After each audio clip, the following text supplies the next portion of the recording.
देखिए दोस्तों, संत रामपाल और संत रामपाल के चेलों ने साबित कर दिया कि वह एक नंबर के नीच और गधे हैं, क्योंकि उन्होंने प्रेमानंद महाराज के विषय में जो अपशब्दों का प्रयोग किया है। जवाब दे प्रेमानंद, तैने अपने पिछवाड़े में कितनी बार घुसवाया कृष्ण तय?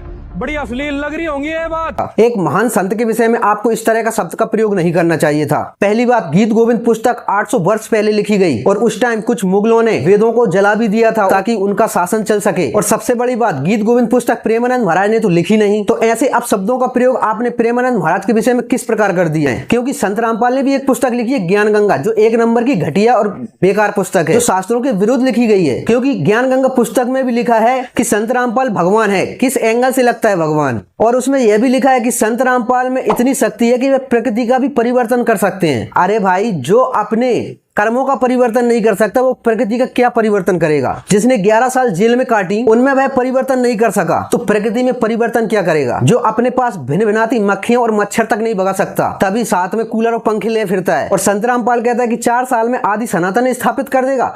भाई साहब, संत रामपाल 4 साल में आदि कलयुग स्थापित करेगा, क्योंकि जिस प्रकार के संत रामपाल के चेलों के आचरण बता रहे हैं ना, इस एंगल से यही लगता है कि संत रामपाल 4 साल में कलयुग जरूर स्थापित कर देगा। क्योंकि दोस्तों, मुझे लगता है अब इनके पाप का घड़ा जल्दी भरने वाला है। क्योंकि दोस्तों, भगवान श्री कृष्ण कहते हैं विनाश काले विपरीत बुद्धि, अर्थात दोस्तों, जब मनुष्य का समय निकट आता है तो सबसे पहले उसकी बुद्धि भ्रष्ट होती है। और जिस मनुष्य की बुद्धि भ्रष्ट हो चुकी हो, समझ लेना चाहिए कि उसका समय निकट है, जिस प्रकार धृतराष्ट्र का हुआ था। और रही बात गीत गोविंद पुस्तक की, तो उसको भी मैं प्रमाणित कर दूंगा कि संत रामपाल ने जो भी बताया वह बिल्कुल गलत है और गीत गोविंद पुस्तक में जो भी लिखा है वह सही है। उसके लिए आप YouTube पर जाकर सर्च कीजिए वेद ज्ञान लाइफ, इस चैनल को सर्च कीजिए और जाकर सब्सक्राइब कर लें, क्योंकि बहुत जल्द उस चैनल पर यह प्रमाण मिलने वाला है। और इस वीडियो को ज़्यादा से ज़्यादा शेयर करिए और इसी तरह जानकारी के लिए मेरे चैनल को सब्सक्राइब अवश्य कर लें।